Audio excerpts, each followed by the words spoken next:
Nosotros somos el equipo número 5, conformado por José Vázquez, Marco Coutinho, José Guerrero y Mateo del Cueto. Y nosotros les vamos a hablar sobre las etapas de la Revolución Industrial. La Revolución Industrial. La invención de la máquina de vapor y los rápidos progresos técnicos crearon un gran golpe para la sociedad, en especial porque inició un cambio en la función de la mano de obra. A la par con la expansión de la creación de máquinas y el aumento de la producción, se generó otro importante fenómeno, el crecimiento de las ciudades. Esta situación sucedió porque, a diferencia de los telares hidráulicos, que no podían estar fuera de las orillas de los ríos, las máquinas de vapor podían ser instaladas en cualquier lugar. Por esto, muchas ciudades se llenaron de fábricas que captaban a una gran cantidad de trabajadores. Primera fase. La primera fase de la Revolución Industrial comienza hacia la década de 1760 y se prolonga hasta 1840. Esta primera fase abarca la industrialización e implementación de máquinas que sitúan la mano de obra y convierten a los trabajadores en los obreros. Los principales puntos en los que se caracterizó esta fase fueron la siderurgia y minería. Hasta mediados del siglo XVIII, para fundir el hierro se utilizaba leña, pero los vapores que producía el carbón vegetal no propiciaban al procesamiento del material fuera el adecuado. Con el fin de mejorar la calidad, buscaron nuevas técnicas de tratamiento con base en carbón mineral, el cual fue un éxito y se implementó después. El empleo del carbón mineral redujo los costos en la producción del hierro, detuvo la tala masiva que había en esos tiempos debido al cambio de procedimiento y propició la elaboración de nuevos hornos. La revolución agrícola. Al mismo tiempo que la revolución industrial, sucedió la llamada Revolución Agrícola, que tomó en cuenta dos aspectos: la transformación de las estructuras agrarias y las nuevas técnicas de cultivo. Debido a que los terrenos de los nobles provocaban demasiada fragmentación, el Parlamento británico, con la aprobación de las leyes del cercado, ayudó a la inversión en el campo y se implementaron nuevas máquinas, cultivos y técnicas que intensificaron la producción, generando que la productividad aumentara un 90% a lo largo del siglo XVIII. La revolución demográfica. Otro aspecto importante ocurrido en Europa a partir de la segunda mitad del siglo XVIII fue el crecimiento acelerado de la población. De 14 millones de personas en 1750, creció a 300 millones en 1850. Y destacando que en Inglaterra la población se cuadruplicó durante el siglo XIX. Las principales causas de esto fueron la mejor alimentación gracias a los progresos agrícolas y los avances de la medicina, que generaron que las tasas de mortalidad descendieran del 30 por 1.000 en 1780 al 22 por 1.000 medio siglo después. El obrero y la fábrica. Los trabajadores se reunían en talleres, por la cual tenían autonomía en sus horarios y un propio ritmo de producción, pero cuando el taller fue situado por la fábrica, se desvaneció la figura del trabajador y produjo la del obrero. La revolución industrial incrementó la economía en las ciudades y los campesinos emigraron hacia ellas. En esta primera etapa de la revolución industrial no había leyes que defendieran al obrero. Los industriales aprovecharon a contratar mujeres y niños para pagarles mucho menos que a un hombre. El movimiento obrero. Una primera fase para la organización de la lucha obrera estuvo dirigida hacia la abolición de las máquinas por parte del Estado.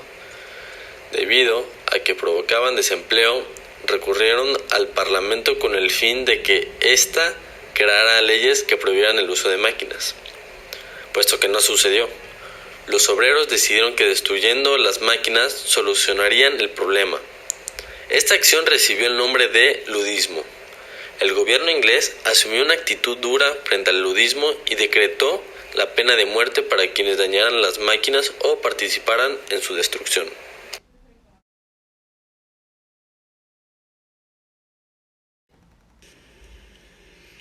Segunda fase. Se inició hacia 1870 y no fue protagonizada exclusivamente por Gran Bretaña, sino que tuvo también actores destacados en otras economías. A diferencia de la primera, la segunda revolución industrial necesitó una sólida base científica, por lo que se fueron estrechando los lazos entre ciencia y tecnología, y se distingue principalmente por estos sucesos. Revolución del transporte. Las innovaciones relacionadas al hierro y vapor permitieron una reducción en el costo del transporte. La creación del motor compuesto, el desarrollo de la hélice y la apertura del canal de Suez en 1869 incitaron al desarrollo del barco de vapor frente al de vela, y el desarrollo de los barcos refrigeradores incrementó las ventajas del vapor en el transporte de productos perecederos. El comercio internacional. Inglaterra abolió las leyes de granos, Corn Laws, que limitaban las importaciones de cereales y encarecían sus precios, pero llegando a la segunda mitad del siglo XIX, los intercambios internacionales que regían por normas muy librecambistas, lo que permitió que aumentaran. El comercio internacional a larga distancia dejó de abarcar solo productos de lujo y empezó a comercializar productos de amplio consumo. En Alemania, los propietarios obtuvieron del gobierno impuestos sobre las importaciones que les defendieron de la competencia exterior. Este ejemplo se extendería por toda Europa. Las migraciones internacionales. Se empezó a desarrollar la inmigración del campo a las ciudades que ya tenían procesos de industrialización entre 1815 y 1914. Unos 60 millones de gente europea salieron de su continente y la mayoría se fueron a Estados Unidos y a Canadá. Las migraciones internacionales afectaron a la distribución de la renta a escala internacional, presionando al alza a los países de salida y provocando reacciones adversas por parte de las poblaciones receptoras, que se sentían afectadas negativamente. El patrón oro consistió en que la moneda fiduciaria, los billetes de banco, fuera convertible a oro y que el poseedor de la misma lo deseaba a un determinado tipo fijo.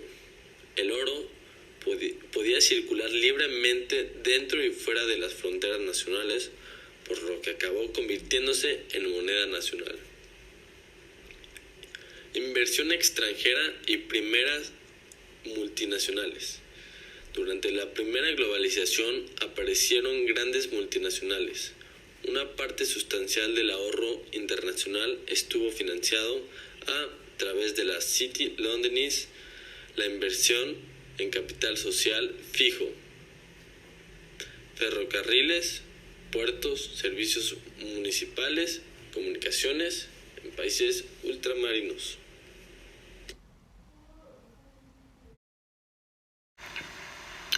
Tercera fase. Tercera revolución científico-técnica, o igual conocida como revolución de la inteligencia, fue un concepto y una visión realizada por Jeremy Rifkin y avalada por el Parlamento Europeo. En una declaración formal aprobada en junio de 2007 que proponía cambios a energías renovables, la conversión de edificios en plantas de energía, el hidrógeno, las baterías recargables y otras tecnologías de almacenamiento de energía, tecnología Smart grid o de red de distribución de energía eléctrica, transporte basado en vehículos todo eléctricos. Cuarta fase. La cuarta revolución industrial, también conocida desde 2011 como Industria 4.0 o Revolución Industrial Etapa 4, esta cuarta etapa se caracterizó por una fusión de tecnología actualmente en prueba o en desarrollo, lo que está desintegrando las fronteras entre las esferas física, digital y biológica. Lo que ofrece la industria 4.0 a través de la digitalización y el uso de plataformas conectadas es una capacidad de adaptación constante a la demanda, servir al cliente de una forma más personalizada, aportar un servicio postventa 1 a 1 con el cliente, diseñar, producir y vender productos en menos tiempo, añadir servicios a los productos físicos y crear series de producción más cortas y rentables.